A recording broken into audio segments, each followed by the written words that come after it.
curso de Libras capacita servidores e facilita o acesso do cidadão ao Judiciário de Sergipe. A redução da maioridade penal pode contribuir para diminuir a criminalidade? O tema divide opiniões e abre espaço para os questionamentos sobre a eficácia na mudança da lei. No quadro Interferência de hoje, as dúvidas recorrentes sobre as relações de consumo. Estes são os destaques do Sergipe Justiça que está começando agora.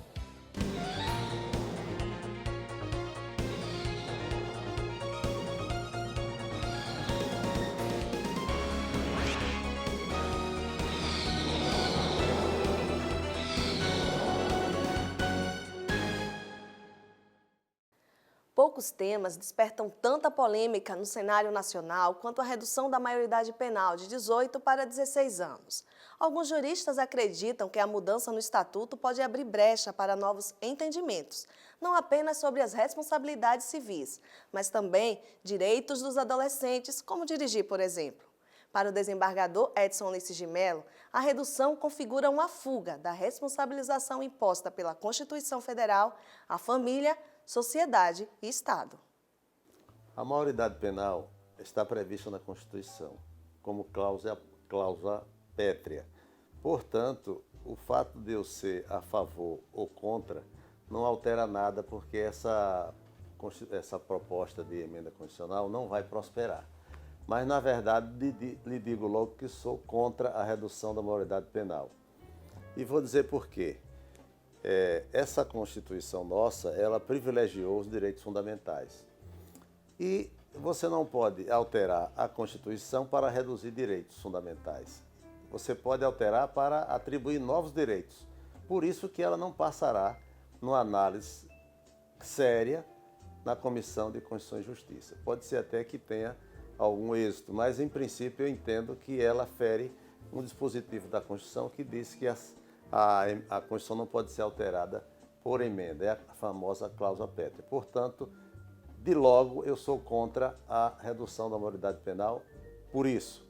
O número de infrações cometidas por adolescentes. Olha, eu entendo que esses números têm uma divergência. Se você considerar que as estatísticas mostram que apenas 1% dos crimes violentos que são praticados no país, esse 1% é praticado por adolescente. Então, nós temos 99% de crimes violentos praticados por adultos. E, em verdade, como você bem disse, os crimes com maior recorrência, onde há reincidência, são os crimes contra o patrimônio mesmo, né? Alguns com utilização de arma, que é o famoso assalto ou roubo, né? E os outros, você tem furtos, que são situações em que o adolescente busca o celular, um tênis, quer dizer, são infrações penais que você não pode, por essa razão, considerar o adolescente no estágio de gravidade e colocá-lo na cadeia. Você tem que dar um tratamento adequado a essa condição de jovem, porque hoje o sistema midiático, o sistema também capitalista, leva muitos jovens a pensarem em ter, somente em ter. Então, a relação do dia a dia entre os jovens, quem não tem um celular, não é visto pela menina ou vice-versa. Então, é importante que essa relação se faça numa compreensão de que a própria sociedade contribui para que haja esse desequilíbrio. O próprio estágio de consumismo leva aos jovens a enveredar pelo crime, quando não é feito pelo tráfico. O tráfico hoje é um fio condutor da maioria desses delitos contra o patrimônio. Os delitos de violência, como estupro, como assassinato, esses estão nessa faixa mínima de 1%. O sistema penitenciário brasileiro está apto a absorver e reeducar essa nova faixa etária de jovens? O processo que se tem no Brasil hoje, em termos de violência, é um problema do caráter mais social do que legal. Não diminui a violência e você ainda tem uma situação de maiores dificuldades na prática. O que é? Os presídios não comportam mais os atuais presos adultos.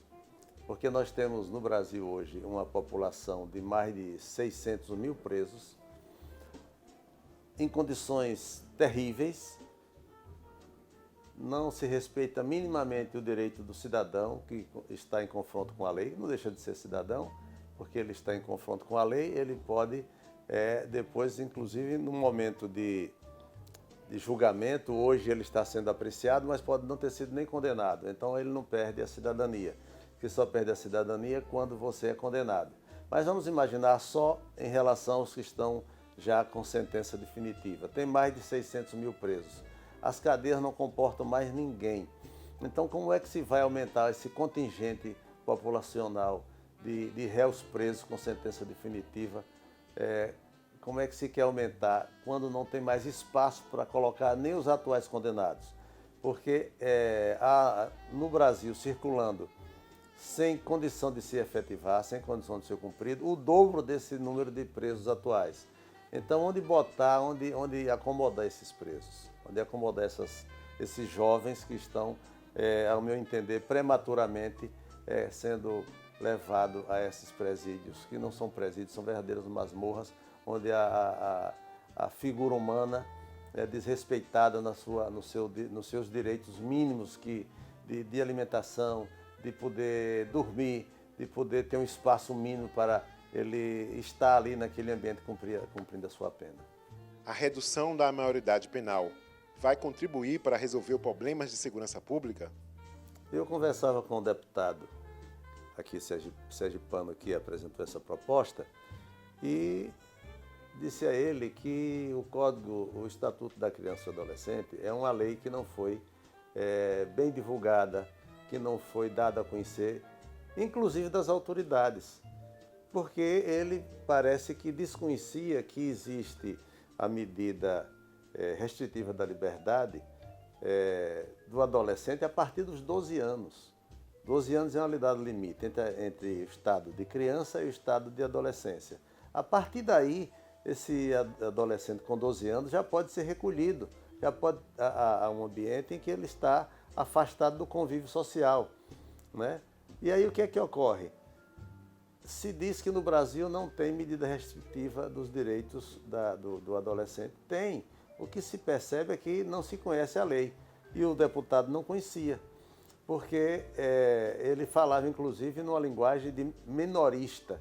Essa linguagem minorista já acabou há mais de 25 anos e ele não conhecia a linguagem do próprio Estatuto da Criança. E a sociedade, num senso comum, num estado de insatisfação por várias razões, e a violência realmente é muito grande nesse país, cria situações que negam o que existe na lei. Para o adolescente não existe cadeia. Existe sim. A partir dos 12 anos eles são privados da sua liberdade. Claro que ele vai passando por um processo de avaliação para sentir a compreensão e o discernimento que ele tem sobre os atos que ele praticou. E isso é natural. O tratamento do adolescente é diferente do tratamento do adulto. O adulto tem uma cabeça formada, já experimentada, que vai delinquir por uma série de razões. E o crime é um fenômeno social. Você não pode afastar o crime da sociedade. As coisas funcionam numa relação de processo, né? A sociedade existe, o conflito existe e haverá sempre a violência. É claro que essa violência tem que ficar num patamar suportável, que isso ocorra de forma eventual, não com a frequência que existe atualmente. Mas você jamais poderá acabar com a violência. A segurança pública, ela tem que estar sempre atenta, criando mecanismos para inibir a violência, para assegurar, como diz a Constituição, o bem-estar da sociedade. A segurança não é só um processo da polícia. A própria sociedade deve contribuir para isso.